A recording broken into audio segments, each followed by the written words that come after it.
ছোটবেলায় দুঃখ কষ্ট তেমন বুঝতাম না। যমুনার পাড়ে বাড়ি, এই নদীটার সাথে আমরা একদম জড়ায় যাই। বাজার নদীতে মাছ ধরতো, আমি সাথে থাকতাম, খালই ধরতাম। কত সুন্দর কাশবন, কাশবনে ছোট ছোট পাখি বাসা বাঁধত, আর সেই পাখি ধরার জন্য আমি ছুটোছুটি করতাম। বাজান আমারে মায়ের অভাব বুঝবার দেয় না কোনোদিন।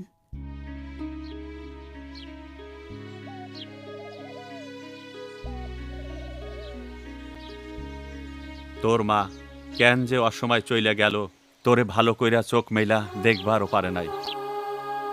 তুই পেটে থাকতে তোর মা যে কত খোয়াব দেখতো।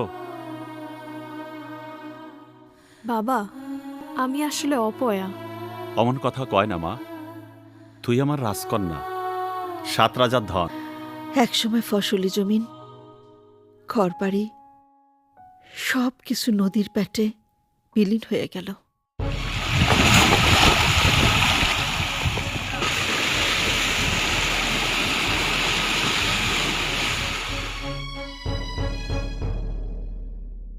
থামলা কেন?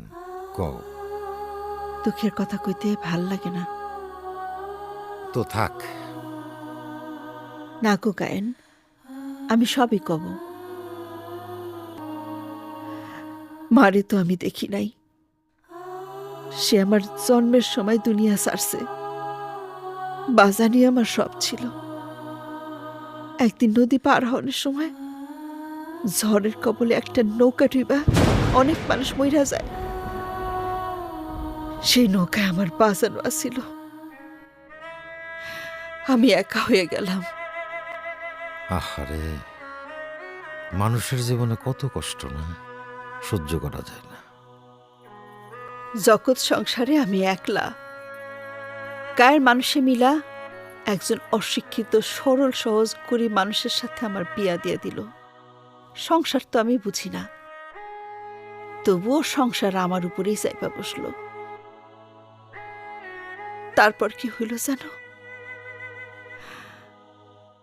সংসারে খুব অভাব দেখা দিল। আমার স্বামীর কোনো রোজগার নাই। কোমরে কাপড় বাইন্দা আমি কামে নামলাম।